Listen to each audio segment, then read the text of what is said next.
ಓಂ ಶಾಂತಿ. ಓಂ ಶಾಂತಿ. ಇಂದಿನ ಜ್ಞಾನಮಂಥನಕ್ಕೆ ಸ್ವಾಗತ. ನಾನಿಂದು ಒಂದು ಸುಂದರವಾದ ವಿಷಯ ಯೋಚಿಸ್ತಾ ಇದ್ದೆ. ಒಂದು ಬೆಲೆ ಬಾಳುವ ಮಿನುಗುವ ವಜ್ರವನ್ನು ಕಲ್ಪಿಸ್ಕೊಳ್ಳಿ. ಅದು ಎಷ್ಟೊಂದು ಶುದ್ಧವಾಗಿದೆ ಅಂದ್ರೆ ಅದರ ಮೂಲಕ ಹಾಯ್ದು ಹೋಗುವ ಬೆಳಕು ಕೂಡ ಕಾಮನಬಿಲ್ಲನ್ನು ಸೃಷ್ಟಿಸ್ತದೆ. ಓಹೋ, ಬಹಳ ಸುಂದರವಾದ ಕಲ್ಪನೆ. ಹೌದಲ್ವಾ? ಆದ್ರೆ ಆಕಸ್ಮಿಕವಾಗಿ ಆ ವಜ್ರವು ದಟ್ಟವಾದ ಕಮುಟು ವಾಸನೆ ಬೀರುವ ಕೆಸರಿನ ಗುಂಡಿಗೆ ಬಿದ್ದುಬಿಡ್ತದೆ ಅಂತ ಇಟ್ಕೊಳ್ಳಿ. ವರ್ಷಗಳ ಕಾಲ ಅದು ಆ ಕೆಸರಿನಲ್ಲೇ ಉಳಿತದೆ. ಅಂದ್ರೆ ಅದರ ಮೇಲೆ ಮಣ್ಣಿನ ಪದರಗಳು ಒಂದರ ಮೇಲೊಂದು ಸೇರ್ಕೊಳ್ತಾ ಹೋಗ್ತದೆ. ಖಂಡಿತ. ಈಗ ಅದನ್ನು ನೋಡಿದ್ರೆ ಅದನ್ನು ಸಾಮಾನ್ಯವಾದ ಕಪ್ಪನೆ ಕಲ್ಲಿನ ಉಂಡೆ ಅಂತೆ ಕಾಣ್ತದೆ. ಅದರ ಅಸಲಿ ಹೊಳಪು ಸಂಪೂರ್ಣವಾಗಿ ಮರೆಯಾಗಿದೆ.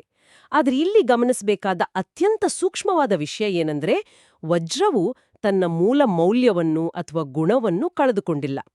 ಕೇವಲ ಅದರ ಮೇಲೆ ಕೆಸರಿನ ದಪ್ಪನೆ ಪದರವಿದೆ ಅಷ್ಟೇ.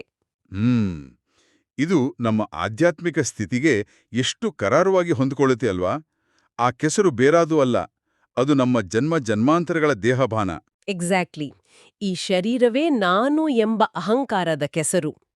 ಆಗ ಆ ಪರಮ ಅಕ್ಕಸಾಲಿಗನಾದ ಶಿವಬಾಬಾ ಬಂದು ಜ್ಞಾನದ ಮೂಲಕ ಈ ಆತ್ಮದ ಮೇಲಿರುವ ದೇಹಭಾನದ ಕೆಸರನ್ನು ಸ್ವಚ್ಛಗೊಳಿಸಿ ಅದರ ಅಸಲಿ ಸತೋಪ್ರಧಾನ ಹೊಳಪನ್ನು ಮರಳಿ ತರ್ತಾರೆ. ಹೌದು, ಆ ಪರಮ ಅಕ್ಕಸಾಲಿಗನ ಕೆಲಸದ ವೈಖರಿಯೇ ಅದ್ಭುತ. ದೇಹಭಾನ ಅನ್ನೋದು ಎಷ್ಟು ಆಳವಾಗಿ ಬೇರೂರಿರುವ ಕೆಸರು ಅಂದ್ರೆ ನಾವು ನಮ್ಮ ವಾಸ್ತವಿಕ ಅಸ್ತಿತ್ವವನ್ನೇ ಮರೆತುಬಿಟ್ಟಿದೀವಿ. ಈ ಭೌತಿಕ ಜಗತ್ತಿನ ತಾತ್ಕಾಲಿಕ ಗುರುತುಗಳನ್ನೇ ನಾನು ಅಂತ ನಂಬಿಟ್ಟಿದೀವಿ. ನಿಜ. ಆ ಕೆಸರನ್ನು ತೊಳೆಯುವ, ಆತ್ಮವನ್ನು ಮತ್ತೆ ಪಾರಸವನ್ನಾಗಿ ಮಾಡುವ ಆ ಬೇಹದ್ದಿನ ತಂದೆಯ ಮಾತುಗಳನ್ನು ನಾವಿಂದು ಗಹನವಾಗಿ ಮಂಥನ ಮಾಡೋಣ. ಇದು ನಮ್ಮ ಪುರುಷಾರ್ಥದ ಆಳವಾದ ಬೇರುಗಳನ್ನು ಗಟ್ಟಿ ಮಾಡುವ ಪ್ರಕ್ರಿಯೆ. ಖಂಡಿತ. ಈ ಜ್ಞಾನ ಮಂಥನಕ್ಕೆ ನಾವು ಸದಾ ಸಿದ್ಧ. ಮಧುರ ಮಕ್ಕಳೇ, ನೀವು ಸತ್ಯ ತಂದೆಯಿಂದ ಸತ್ಯ ಕಥೆಯನ್ನು ಕೇಳಿ ನರನಿಂದ ನಾರಾಯಣರಾಗುತ್ತೀರಿ. ನಿಮಗೆ 21 ಜನ್ಮಗಳಿಗಾಗಿ ಬೇಹದ್ದಿನ ತಂದೆಯಿಂದ ಆಸ್ತಿಯೂ ಸಿಗುತ್ತದೆ. ಆಹಾ, ಎಂತಹ ಅದ್ಭುತವಾದ ಮಾತು! ಈ ಸಾಲನ್ನು ಕೇಳಿದಾಗ ನಮಗೆ ಲೌಕಿಕ ಪ್ರಪಂಚದ ವಾಸ್ತವ ನೆನಪಾಗುತ್ತೆ. ಲೌಕಿಕ ಜಗತ್ತಿನಲ್ಲಿ ನಾವು ಕೇವಲ ಒಂದು 30 ವರ್ಷಗಳ ನಿವೃತ್ತಿ ಜೀವನಕ್ಕಾಗಿ ಅಥವಾ ಒಂದೇ ಒಂದು ಜನ್ಮದ ಭೌತಿಕ ಆಸ್ತಿಗಾಗಿ ನಮ್ಮ ಇಡೀ ಜೀವಿತಾವಧಿಯನ್ನು ಸವಿಸ್ತೇವೆ ಅಲ್ವಾ? ಹೌದು. ಅಣ್ಣ ತಮ್ಮಂದಿರ ನಡುವೆ ದ್ವೇಷ, ಕೋರ್ಟ್ ಕಚೇರಿ ಅಂತ ಅಲೆದಾಟ, ಇವೆಲ್ಲವೂ ಕೇವಲ ಅಲ್ಪಕಾಲದ ಸುಖಕ್ಕಾಗಿ. ಆದರೆ ಇಲ್ಲಿ ಬಾಬಾ 21 ಜನ್ಮಗಳ ಆಸ್ತಿಯ ಬಗ್ಗೆ ಮಾತನಾಡುತ್ತಿದ್ದಾರೆ. ಇದರ ಪ್ರಮಾಣವೇ ಊಹೆಗೆ ನಿಲುಕದಷ್ಟು ದೊಡ್ಡದಾಗಿದೆ. ಮತ್ತು ಆ ಆಸ್ತಿ ಎಂತಹುದು ಅನ್ನೋದನ್ನ ನಾವು ಅರ್ಥ ಮಾಡ್ಕೊಳ್ಬೇಕು. ಅದು ಕೇವಲ ಭೌತಿಕ ಸಂಪತ್ತಲ್ಲ ನೋಡಿ, ಅದು ಜೀವನ್ಮುಕ್ತಿಯ ಆಸ್ತಿ. ಲೌಕಿಕ ತಂದೆ ನೀಡುವ ಆಸ್ತಿ ಈ ಒಂದು ಜನ್ಮದ ಅಂತ್ಯದೊಂದಿಗೆ ಮಣ್ಣು ಪಾಲಾಗುತ್ತೆ. ಖಂಡಿತ. ಆತ್ಮ ಮುಂದಿನ ಜನ್ಮಕ್ಕೆ ಬರಿಗೈಯಲ್ಲಿ ಹೋಗುತ್ತೆ.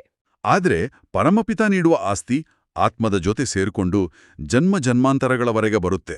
ಮತ್ತು ಬಾಬಾ ಇಲ್ಲಿ ಬಹಳ ಸ್ಪಷ್ಟವಾಗಿ ಸತ್ಯಕತೆ ಎಂಬ ಪದವನ್ನ ಬಳಸಿದ್ದಾರೆ. ಅಂದ್ರೆ ಬಾಲ್ಯದಿಂದಲೂ ನಾವು ಅದೆಷ್ಟೋ ಕಥೆಗಳನ್ನು ಕೇಳಿದ್ದೇವೆ. ಆದ್ರೆ ಅವೆಲ್ಲವೂ ಮನುಷ್ಯರ ಕಲ್ಪನೆಗಳು ಅಥವಾ ಭಕ್ತಿ ಮಾರ್ಗದ ದಂತಕಥೆಗಳು ಅಲ್ವಾ? ನಿಖರವಾಗಿ. ಆದರೆ ಇದು ನಮ್ಮ ವಾಸ್ತವಿಕ ಸ್ವರೂಪವನ್ನು ಜಾಗೃತಗೊಳಿಸುವ ಸತ್ಯಕಥೆ. ಇದು ನರನಿಂದ ನಾರಾಯಣನನ್ನಾಗಿ ಮಾಡುವ, ಅಂದ್ರೆ ಸಾಮಾನ್ಯ ಮನುಷ್ಯನಿಂದ 16 ಕಲಾ ಸಂಪೂರ್ಣ ದೇವತೆಯನ್ನಾಗಿ ಪರಿವರ್ತಿಸುವ ಅದ್ಭುತ ಪ್ರಕ್ರಿಯೆ. ಈ ಪರಿವರ್ತನೆಯ ಬಗ್ಗೆ ಬಾಬಾ ಒಂದು ಪ್ರಶ್ನೆಯನ್ನು ಮುಂದಿಡ್ತಾರೆ. ಪ್ರಶ್ನೆ ಹೀಗಿದೆ: ತಂದೆಯ ಯಾವ ಆಜ್ಞೆಯನ್ನು ಪಾಲನೆ ಮಾಡುವಂತಹ ಮಕ್ಕಳು ಪಾರಸ ಬುದ್ಧಿಯವರಾಗುತ್ತಾರೆ? ಪಾರಸ ಬುದ್ಧಿ. ಇದಕ್ಕೆ ಬಾಬಾ ನೀಡುವ ಉತ್ತರ ಬಹಳ ಗಹನವಾಗಿದೆ. ಹೌದು. ಉತ್ತರ ಹೀಗಿದೆ: ತಂದೆಯ ಆಜ್ಞೆಯಾಗಿದೆ, ದೇಹದ ಎಲ್ಲಾ ಸಂಬಂಧಗಳನ್ನು ಮರೆತು ತಂದೆ ಮತ್ತು ರಾಜಧಾನಿಯನ್ನು ನೆನಪು ಮಾಡಿ. ಇದೇ ಸದ್ಗತಿಗಾಗಿ ಸದ್ಗುರುವಿನ ಶ್ರೀಮತವಾಗಿದೆ. ಯಾರು ಈ ಶ್ರೀಮತವನ್ನು ಫಾಲೋ ಮಾಡುವರೋ, ಅರ್ಥಾತ್ ದೇಹಿ ಅಭಿಮಾನಿಯಾಗುವರೋ, ಅವರೇ ಪಾರಸಬುದ್ಧಿಯವರಾಗುತ್ತಾರೆ. ಇಲ್ಲಿ ಒಂದು ದೊಡ್ಡ ಕನ್ಫ್ಯೂಷನ್ ಬರಬಹುದು. ಲೌಕಿಕ ಜಗತ್ತಿನಲ್ಲಿ ಜನರು ಅಂದ್ಕೊಳ್ಬೋದು, ನಮ್ಮ ಕುಟುಂಬ, ನಮ್ಮ ವೃತ್ತಿ, ನಮ್ಮ ಜವಾಬ್ದಾರಿಗಳ ಬಗ್ಗೆ ಕಾಳಜಿ ವಹಿಸುವುದು ತಪ್ಪೇ ಅಂತ. ಹೌದು, ಇದು ಪ್ರತಿಯೊಬ್ಬರಿಗೂ ಕಾಡುವ ಅತ್ಯಂತ ಸಹಜವಾದ ಪ್ರಶ್ನೆ. ಲೌಕಿಕ ಸಂಬಂಧಗಳ ಬಗ್ಗೆ ಯೋಚಿಸಿದ್ರೆ ನಮ್ಮ ಬುದ್ಧಿ ಕಲ್ಲು ಬುದ್ಧಿ ಹೇಗೆ ಆಗುತ್ತೆ? ನೋಡಿ, ಬಾಬಾ ಇಲ್ಲಿ ಜವಾಬ್ದಾರಿಗಳನ್ನ ಕಡೆಗಣಿಸಲು ಹೇಳ್ತಾ ಇಲ್ಲ, ಬದಲಾಗಿ ಆ ಜವಾಬ್ದಾರಿಗಳ ಹಿಂದಿರುವ ಮೋಹ ಮತ್ತು ಅಹಂಕಾರದ ಬಗ್ಗೆ ಎಚ್ಚರಿಸುತ್ತಿದ್ದಾರೆ. ಕಲ್ಲು ಬುದ್ಧಿ ಅಂದ್ರೆ ನಾನು ಈ ದೇಹ, ಇವರು ನನ್ನವರು, ನಾನು ಈ ಆಫೀಸಿನ ಮ್ಯಾನೇಜರ್ ಎಂಬ ಅಹಂಕಾರದಿಂದ ಹುಟ್ಟುವ ಸ್ಥಿತಿ. ಅರ್ಥವಾಯಿತು. ಉದಾಹರಣೆಗೆ ಕಚೇರಿಯಲ್ಲೇ ಯಾರೋ ಒಬ್ಬರು ನಮ್ಮ ಕೆಲಸವನ್ನು ಟೀಕಿಸಿದ್ರೆ ನಮ್ಮ ಇಡೀ ದಿನದ ನೆಮ್ಮದಿ ಹಾಳಾಗುತ್ತಲ್ವಾ? ಎಕ್ಸಾಕ್ಟ್ಲಿ. ಯಾಕೆ? ಏಕೆಂದರೆ ನಾವು ಆ ಹುದ್ದೆಯನ್ನೇ ನಮ್ಮ ಅಸ್ತಿತ್ವ ಅಂತ ನಂಬಿಬಿಟ್ಟಿದೀವಿ. ಆ ಮೋಹವು ನಮಗೆ ದುಃಖವನ್ನ ನೀಡುತ್ತೆ. ಇದು ಕಲ್ಲು ಬುದ್ಧಿಯ ಲಕ್ಷಣ. ಹಾಗಾದ್ರೆ ಪಾರಸ ಬುದ್ಧಿ ಅಂದ್ರೆ ಆ ಸ್ಪರ್ಶಿಸಿದ ಕಬ್ಬಿಣವನ್ನೆಲ್ಲ ಚಿನ್ನವನ್ನಾಗಿ ಮಾಡುವ ದಿವ್ಯವಸ್ತು ಇದ್ದ ಹಾಗೆ? ಹೌದು. ನೀವು ದೇಹಿ ಅಭಿಮಾನಿಯಾದಾಗ ಅಂದ್ರೆ ನಾನು ಈ ಶರೀರವಲ್ಲ, ನಾನು ಒಂದು ಚೈತನ್ಯ ಶಕ್ತಿ, ಆತ್ಮ ಎಂಬ ಅರಿವಿನಲ್ಲಿದ್ದಾಗ ಯಾವುದೇ ಲೌಕಿಕ ಟೀಕೆಗಳು ನಿಮ್ಮನ್ನ ಬಾಧಿಸುವುದಿಲ್ಲ. ನೀವು ಕರ್ಮವನ್ನು ಮಾಡುತ್ತೀರಿ, ಆದರೆ ಕಮಲದ ಹೂವಿನಂತೆ ಕೆಸರಿನ ಮೇಲಿರುತ್ತೀರಿ. ವಾವ್! ಈ ಅಂಟಿಕೊಳ್ಳದ ಸ್ಥಿತಿಯೇ ಪಾರಸಬುದ್ಧಿ. ಅಂದ್ರೆ ಆ ಲೌಕಿಕ ವ್ಯಾಮೋಹವೇ ನಾವು ಮೊದಲು ಹೇಳಿದ ವಜ್ರದ ಮೇಲಿರುವ ಕೆಸರು. ಖಂಡಿತ. ಜವಾಬ್ದಾರಿ ನಿರ್ವಹಿಸುವುದು ತಪ್ಪಲ್ಲ, ಆದರೆ ಆ ಕೆಸರಿನಲ್ಲಿ ಮುಳುಗುವುದು ತಪ್ಪು. ಇದೇ ಕಾರಣಕ್ಕೆ ಬಾಬಾ ಇಡೀ ಪ್ರಪಂಚ ಈಗ ಅಂಧಕಾರದಲ್ಲಿದೆ ಅಂತ ಹೇಳೋದು. ನಾವು ಲೌಕಿಕ ಜಗತ್ತಿನ ಕಣೆ ಕಣ್ಣು ಹಾಯಿಸಿದ್ರೆ ಭೌತಿಕ ವಿಜ್ಞಾನವು ಅದ್ಭುತವಾದ ಪ್ರಗತಿ ಸಾಧಿಸಿದೆ. ಗಗನಚುಂಬಿ ಕಟ್ಟಡಗಳು, ಆರ್ಟಿಫಿಷಿಯಲ್ ಇಂಟೆಲಿಜೆನ್ಸ್, ಐಷಾರಾಮಿ ಸೌಲಭ್ಯಗಳು ಇವೆಲ್ಲವನ್ನೂ ನೋಡಿ ಮನುಷ್ಯರು ಇದುವೇ ಬೆಳಕು, ಇದುವೇ ಪ್ರಗತಿ ಅಂತ ಬೀಗುತ್ತಿದ್ದಾರೆ. ಆದರೆ ಬಾಬಾ ಇದನ್ನೇ ಘೋರ ಅಂಧಕಾರ ಅಂತಾರೆ. ಯಾಕಂದ್ರೆ ಭೌತಿಕ ವಿಜ್ಞಾನವು ನಮಗೆ ಸೌಕರ್ಯಗಳನ್ನು ನೀಡಿದೆ, ಆದರೆ ನೆಮ್ಮದಿಯನ್ನಲ್ಲ. ಆತ್ಮಿಕವಾಗಿ ಗಮನಿಸಿ ನೋಡಿ, ಆ ಗಗನಚುಂಬಿ ಕಟ್ಟಡಗಳ ಒಳಗೆ ವಾಸಿಸುವ ಜನರ ಮನಸ್ಸಿನಲ್ಲಿ ಎಷ್ಟೊಂದು ಭಯ, ಅಶಾಂತಿ ಮತ್ತು ಖಿನ್ನತೆ ತುಂಬಿದೆ. ನಿಜ, ಇದು ಕಲಿಯುಗದ ಅಂಧಕಾರ. ಆದರೆ ಇದೇ ಭಾರತವು ಒಂದಾನೊಂದು ಕಾಲದಲ್ಲಿ ಅಂದ್ರೆ ಸತ್ಯಯುಗದಲ್ಲಿ ಪ್ರಕಾಶಮಾನವಾಗಿತ್ತು. ಅದು ಸ್ವರ್ಗ, ವೈಕುಂಠ, ಹೆವೆನ್ ಆಗಿತ್ತು. ಹೌದು, ಭಾರತವು ಅತ್ಯಂತ ಪ್ರಾಚೀನ, ಪವಿತ್ರ ಮತ್ತು ಧನವಂತವಾಗಿತ್ತು ಅಂತ ಬಾಬಾ ನೆನಪಿಸ್ತಾರೆ. ಅಲ್ಲಿ ವಜ್ರರತ್ನಗಳು ಕಲ್ಲುಗಳಂತೆ ಸಿಕ್ತಿದ್ದು ಮತ್ತು ಆತ್ಮಗಳು 16 ಕಲಾ ಸಂಪೂರ್ಣವಾಗಿದ್ದು. ಆ ಸತೋಪ್ರಧಾನ ಸ್ಥಿತಿಯನ್ನು ಈಗ ಊಹಿಸಿಕೊಳ್ಳಲು ಅಸಾಧ್ಯ. ಆದರೆ ಇಲ್ಲಿ ನನಗೊಂದು ತಾರ್ಕಿಕ ಪ್ರಶ್ನೆ ಬರುತ್ತೆ. ನಾವು ಅಷ್ಟೊಂದು ಸಂಪನ್ನರಾಗಿದ್ವಿ, 16 ಕಲಾ ಸಂಪೂರ್ಣ ದೇವತೆಗಳಾಗಿದ್ವಿ ಅನ್ನೋದಕ್ಕೆ ಇಂದಿನ ಲೌಕಿಕ ಇತಿಹಾಸಕಾರರ ಬಳಿ ಯಾವುದೇ ದಾಖಲೆಗಳಿಲ್ವಲ್ಲ? ಅದು ಬಹಳ ಇಂಟ್ರೆಸ್ಟಿಂಗ್ ಪಾಯಿಂಟ್. ಹೌದಲ್ವಾ? ಅವರು ಉತ್ಖನನ ಮಾಡ್ತಾರೆ, ದೊಡ್ಡ ದೊಡ್ಡ ಸಂಶೋಧನೆ ಮಾಡ್ತಾರೆ, ಆದ್ರೆ ಅವರ ಪುಸ್ತಕಗಳಲ್ಲಿ ಈ ಸತ್ಯಯುಗದ ವೈಭವದ ಉಲ್ಲೇಖವೇ ಇರೋದಿಲ್ಲ. ಏಕೆ ಹೀಗೆ? ಏಕೆಂದ್ರೆ ನೋಡಿ, ಲೌಕಿಕ ಇತಿಹಾಸಕಾರರ ಬುದ್ಧಿಯ ವ್ಯಾಪ್ತಿ ಕೇವಲ ರಜೋ ಮತ್ತು ತಮೋಗುಣದ ವಸ್ತುಗಳಿಗೆ ಮಾತ್ರ ಸೀಮಿತವಾಗಿದೆ.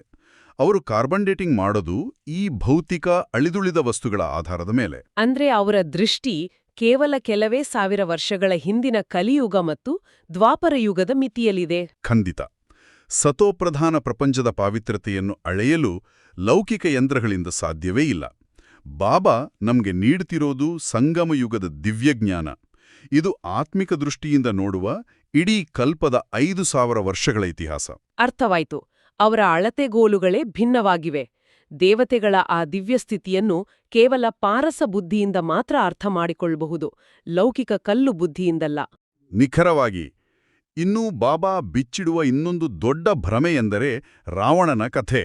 ಓ ಹೌದು, ನಾವೆಲ್ಲರೂ ಕೇವಲ ರಾವಣನು ಲಂಕೆಯಲ್ಲಿದ್ದನೋ, ರಾಮನು ಭಾರತದಲ್ಲಿದ್ದನೋ, ಸೀತೆಯನ್ನು ಅಪಹರಿಸಿದ್ದನೋ ಅಂತ ನಂಬಿದ್ದೇವೆ. ಆದ್ರೆ ಬಾಬಾ ಸ್ಪಷ್ಟಪಡಿಸ್ತಾರೆ, ಇವೆಲ್ಲವೂ ಕೇವಲ ದಂತಕಥೆಗಳು ಅಂತ. ಹೌದು, ವಾಸ್ತವದಲ್ಲಿ ಇಡೀ ಪ್ರಪಂಚವೇ ಈಗ ರಾವಣನ ಶೋಕವಾತಿಕೆಯಲ್ಲಿದೆ. ಈ ರಾವಣ ಅನ್ನೋದು 10 ತಲೆಗಳಿರುವ ಯಾವುದೋ ಭೌತಿಕ ರಾಕ್ಷಸನಲ್ಲ. ಪುರುಷರಲ್ಲಿರುವ 5 ವಿಕಾರಗಳು ಮತ್ತು ಸ್ತ್ರೀಯರಲ್ಲಿರುವ 5 ವಿಕಾರಗಳು, ಕಾಮ, ಕ್ರೋಧ, ಲೋಭ, ಮೋಹ, ಅಹಂಕಾರ, ಇವುಗಳ ಒಟ್ಟು 10 ತಲೆಗಳೇ ರಾವಣ. ವಾವ್! ಇದುವೇ ಆ ವಜ್ರವನ್ನು ಮುಚ್ಚಿರುವ ದಟ್ಟವಾದ ಕೆಸರು. ಎಕ್ಸಾಕ್ಟ್ಲಿ. ಇಂದು ಇಡೀ ಪ್ರಪಂಚವೇ ಈ ವಿಕಾರಗಳ ಪ್ರಭಾವದಲ್ಲಿದೆ. ಪ್ರತಿಯೊಬ್ಬರ ಮನಸ್ಸೂ ಈಗ ಶೋಕವಾಟಿಕೆಯಾಗಿದೆ, ಅಂದ್ರೆ ದುಃಖದ ತಾಣವಾಗಿದೆ. ಪ್ರತಿಯೊಂದು ಆತ್ಮವೂ ಸೀತೆಯಂತೆ ಈ ವಿಕಾರಗಳ ಬಂಧನದಲ್ಲಿ ಸಿಲುಕಿ ಒದ್ದಾಡುತ್ತಿದೆ. ಮತ್ತು ಈ ಬಂಧನದಿಂದ ನಮ್ಮನ್ನು ಬಿಡಿಸಲು ಯಾವುದೇ ಲೌಕಿಕ ಮನುಷ್ಯನಿಂದ ಅಥವಾ ಗುರುಗಳಿಂದ ಸಾಧ್ಯವಿಲ್ಲ ಅಂತ ಬಾಬಾ ಬಹಳ ಕರಾರುವಾಗಿ ಹೇಳ್ತಾರೆ. ಮನುಷ್ಯರು ಮನುಷ್ಯರಿಗೆ ಮುಕ್ತಿ ನೀಡಲು ಹೇಗೆ ಸಾಧ್ಯ ಅಲ್ವಾ? ಸಾಧ್ಯವಿಲ್ಲ. ಲೌಕಿಕ ಗುರುಗಳು ಕೇವಲ ಭಕ್ತಿ, ದಾನ, ಪುಣ್ಯ, ತೀರ್ಥಯಾತ್ರೆ ಮಾಡೋದು ಹೇಳ್ತಾರೆ ಹೊರತು ಸದ್ಗತಿಯನ್ನು ನೀಡಲಾರರು. ಯಾಕಂದ್ರೆ ಆ ಗುರುಗಳು ಕೂಡ ಅದೇ ಜನನ ಮರಣಗಳ ಚಕ್ರದಲ್ಲಿ, ಅದೇ ವಿಕಾರಗಳ ಪ್ರಭಾವದಲ್ಲಿ ಸಿಲುಕಿದ್ದಾರೆ. ಕುರುಡನೊಬ್ಬ ಇನ್ನೊಬ್ಬ ಕುರುಡನಿಗೆ ದಾರಿ ತೋರಿಸಲು ಹೇಗೆ ಸಾಧ್ಯ? ಗೀತೆಯೇ ಸರ್ವಶಾಸ್ತ್ರಗಳಲ್ಲಿ ಶಿರೋಮಣಿ. ಭಕ್ತಿಯು ದ್ವಾಪರ ಯುಗದಿಂದ ಶುರುವಾಗಿದೆ, ಆದರೆ ಅದರ ಪ್ರಾಲಬ್ಧ ಅಥವಾ ನಿಜವಾದ ಫಲವು ಸತ್ಯ ಮತ್ತು ತ್ರೇತಾಯುಗದಲ್ಲಿ ಮಾತ್ರ. ಹೌದು, ಆ ಫಲವನ್ನು ನೀಡಲು ಜ್ಞಾನಸಾಗರನಾದ ಶಿವಬಾಬಾ ಒಬ್ಬನೇ ಬರಬೇಕು. ಆ ಬೇಹದ್ದಿನ ತಂದೆ ಒಬ್ಬರೇ ಪತಿತಪಾವನ.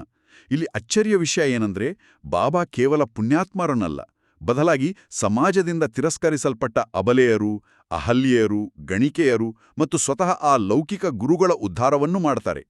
ಆತನ ಕರುಣೆ ಅಪಾರವಾದದ್ದು. ಆ ಕರುಣೆಯ ಹಿಂದಿರುವ ಭಾವನಾತ್ಮಕ ಆಳವನ್ನು ನಾವು ಗಮನಿಸಬೇಕು. ಲೌಕಿಕದಲ್ಲಿ ನಾವು ದೇವರನ್ನು ಪ್ರಭು, ಭಗವಂತ, ಈಶ್ವರ ಅಂತ ಕರಿತೀವಿ. ಆ ಪದಗಳನ್ನು ಬಳಸಿದಾಗ ಮನಸ್ಸಿನಲ್ಲಿ ಕೇವಲ ಭಯ ಮತ್ತು ಭಕ್ತಿ ಮಾತ್ರ ಮೂಡುತ್ತೆ. ಹೌದು, ಒಂದು ರೀತಿಯ ದೂರದ ಭಾವನೆ ಇರುತ್ತೆ. ಆದರೆ ಬೇಹದ್ದಿನ ತಂದೆ ಅಥವಾ ಬಾಬಾ ಅಂದಾಗ ಎಂತಹ ಅದ್ಭುತವಾದ, ಮಧುರವಾದ ಮತ್ತು ಹತ್ತಿರದ ಸಂಬಂಧದ ಅನುಭವ ಆಗುತ್ತೆ.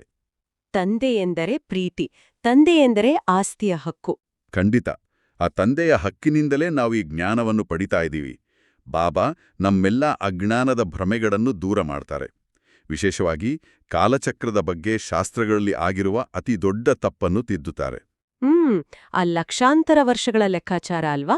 ಶಾಸ್ತ್ರಗಳಲ್ಲಿ ಕಲ್ಪದ ಆಯಸ್ಸನ್ನು ಲಕ್ಷಾಂತರ ವರ್ಷಗಳೆಂದು ಬರೆದುಬಿಟ್ಟಿದ್ದಾರೆ. ಈ ಒಂದೇ ಒಂದು ತಪ್ಪಿನಿಂದಾಗಿ ಮನುಷ್ಯರು ಗಾಢವಾದ ಅಜ್ಞಾನದ ನಿದ್ರೆಗೆ ಜಾರಿದ್ದಾರೆ. ಹೌದು, ಇನ್ನೂ ಕಲಿಯುಗದಲ್ಲಿ ಲಕ್ಷಾಂತರ ವರ್ಷಗಳು ಬಾಕಿ ಇವೆ, ಆರಾಮಾಗಿರೋಣ ಅನ್ನೋ ಸೋಮಾರಿತನ ಬಂದಿದೆ. ಇದು ನಮ್ಮ ಪುರುಷಾರ್ಥವನ್ನು ಸಂಪೂರ್ಣವಾಗಿ ನಾಶ ಮಾಡಿದೆ. ಆದ್ರೆ ಬಾಬಾ ನಿಖರವಾಗಿ ವಿವರಿಸ್ತಾರೆ, ಕಲ್ಪದ ಆಯಸ್ಸು ಕೇವಲ 5,000 ವರ್ಷಗಳು ಮಾತ್ರ. ನಾವೀಗ ಆ ಚಕ್ರದ ಅಂತಿಮ ಘಟ್ಟದಲ್ಲಿದ್ದೇವೆ ಎಂಬ ಎಚ್ಚರಿಕೆಯ ಗಂಟೆಯನ್ನು ಬಾರಿಸ್ತಾರೆ. 5,000 ವರ್ಷ ಅಂದಾಗ ಲೌಕಿಕ ಜನರಿಗೆ ಒಮ್ಮೆಲೆ ಶಾಕ್ ಆಗುತ್ತೆ. ಆದರೆ ಅದರ ಹಿಂದಿನ ಜ್ಞಾನದ ಲೆಕ್ಕಾಚಾರ ಬಹಳ ನಿಖರವಾಗಿದೆ. ಹಾಗೆಯೇ ಆ 84 ಲಕ್ಷ ಯೋನಿಗಳ ಲೌಕಿಕ ನಂಬಿಕೆಯ ಬಗ್ಗೆಯೂ ಬಾಬಾ ಸ್ಪಷ್ಟನೆ ನೀಡ್ತಾರೆ. ಬಾಲ್ಯದಿಂದಲೂ ನಾವು ಗರುಡ ಪುರಾಣ ಅಥವಾ ಇತರ ಕಥೆಗಳಲ್ಲಿ ಕೇಳಿರೋದು, ನಾವು ತಪ್ಪು ಮಾಡಿದ್ರೆ ಮುಂದಿನ ಜನ್ಮದಲ್ಲಿ ನಾಯಿ, ಬೆಕ್ಕು ಅಥವಾ ಕ್ರಿಮಿಕೀಟಗಳಾಗಿ ಹುಟ್ಟೇವೆ ಅಂತ. ಇದು ಮನುಷ್ಯರನ್ನು ಪಾಪಕರ್ಮಗಳಿಂದ ತಡೆಯಲು ಭಕ್ತಿ ಮಾರ್ಗದಲ್ಲಿ ಸೃಷ್ಟಿಸಿದ ಒಂದು ಹೆದರಿಕೆಯ ತಂತ್ರ ಅಷ್ಟೇ. ಆದರೆ ತಾರ್ಕಿಕವಾಗಿ ಯೋಚಿಸಿ ನೋಡಿ, ಒಂದು ಮಾವಿನ ಬೀಜವನ್ನು ಬಿತ್ತಿದರೆ ಮಾವಿನ ಮರವೇ ಬರುತ್ತೆ ಹೊರತು ಬೇವಿನ ಮರವಲ್ಲ. ಖಂಡಿತ. ಅದೇ ರೀತಿ ಮನುಷ್ಯ ಆತ್ಮವು ಮನುಷ್ಯ ಜನ್ಮವನ್ನೇ ತೆಗೆದುಕೊಳ್ಳುತ್ತದೆ. ಹೌದು, ಒಟ್ಟು 84 ಲಕ್ಷ ಜನ್ಮಗಳಲ್ಲ, ಕೇವಲ 84 ಜನ್ಮಗಳು ಮಾತ್ರ. ನಾವೆಲ್ಲರೂ ಈ ಸೃಷ್ಟಿ ನಾಟಕದಲ್ಲಿ ಸತೋ, ರಜೋ ಮತ್ತು ತಮೋ ಹಂತಗಳನ್ನು ದಾಟಿ ಬರಲೇಬೇಕು. ಅಂದ್ರೆ ಪವಿತ್ರ, ಮಿಶ್ರ ಮತ್ತು ಅಪವಿತ್ರ ಹಂತಗಳು. 16 ಕಲಾ ಸಂಪೂರ್ಣ ದೇವತೆಗಳಾಗಿದ್ದ ನಾವು ಜನ್ಮಗಳನ್ನು ತೆಗೆದುಕೊಳ್ತಾ ನಮ್ಮ ಆತ್ಮಿಕ ಶಕ್ತಿಯನ್ನು ಕಳೆದುಕೊಂಡು ಈಗ ಕಲಿಯುಗದ ಅಂತ್ಯದಲ್ಲಿ ತಮೋ ಪ್ರಧಾನರಾಗಿದ್ದೇವೆ. ನಿಖರವಾಗಿ. ಅಂದ್ರೆ ನಮ್ಮ ವಜ್ರವು ಈಗ ಸಂಪೂರ್ಣವಾಗಿ ಕೆಸರಿನಿಂದ ಆವೃತವಾಗಿದೆ. ನಾವೀಗ ನಮ್ಮ ಅಂತಿಮ ಜನ್ಮದಲ್ಲಿದ್ದೇವೆ. ಬಾಬಾ ಹೇಳ್ತಾರೆ, ಈಗ ಎಲ್ಲರದು ವಾನಪ್ರಸ್ಥ ಸ್ಥಿತಿಯಾಗಿದೆ. ನಾವೆಲ್ಲರೂ ದೇಹಭಾನವನ್ನು ತೊರೆದು ಆತ್ಮಿಕ ಯೋಗಾಗ್ನಿಯಲ್ಲಿ ಪಾಲ್ಗೊಳ್ಳಬೇಕು ಅಂತ.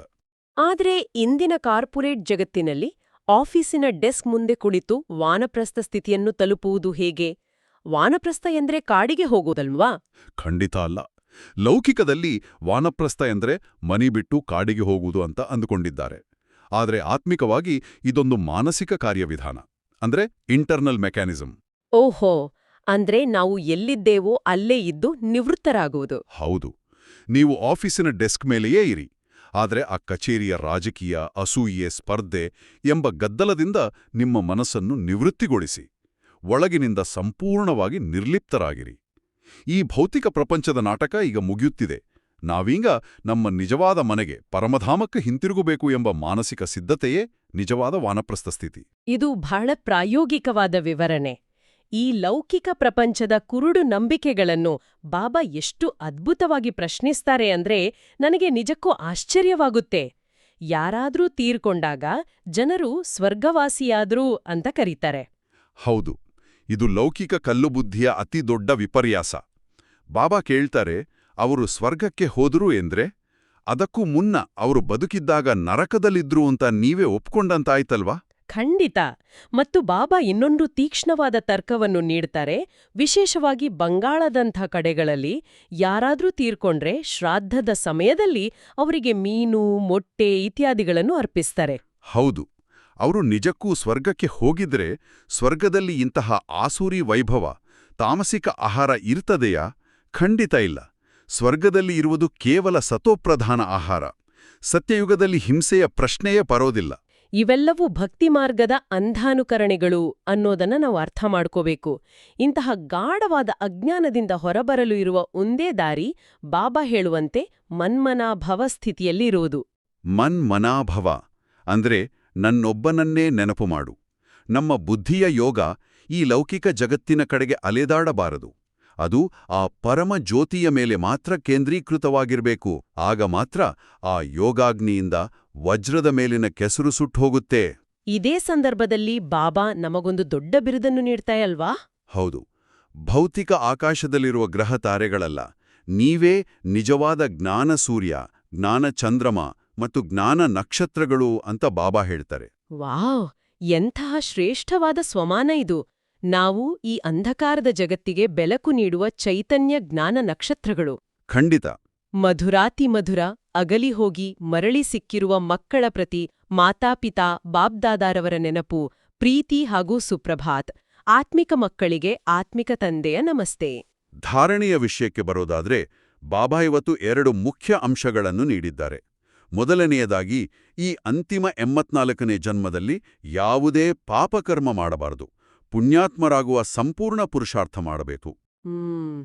ಮತ್ತು ಎರಡನೆಯದಾಗಿ, ಬುದ್ಧಿಯನ್ನು ಪಾರಸವನ್ನಾಗಿ ಮಾಡಲು ದೇಹದ ಎಲ್ಲಾ ಸಂಬಂಧವನ್ನು ಮರೆತು ದೇಹಿ ಅಭಿಮಾನಿಯಾಗುವ ಅಭ್ಯಾಸ ಮಾಡಬೇಕು.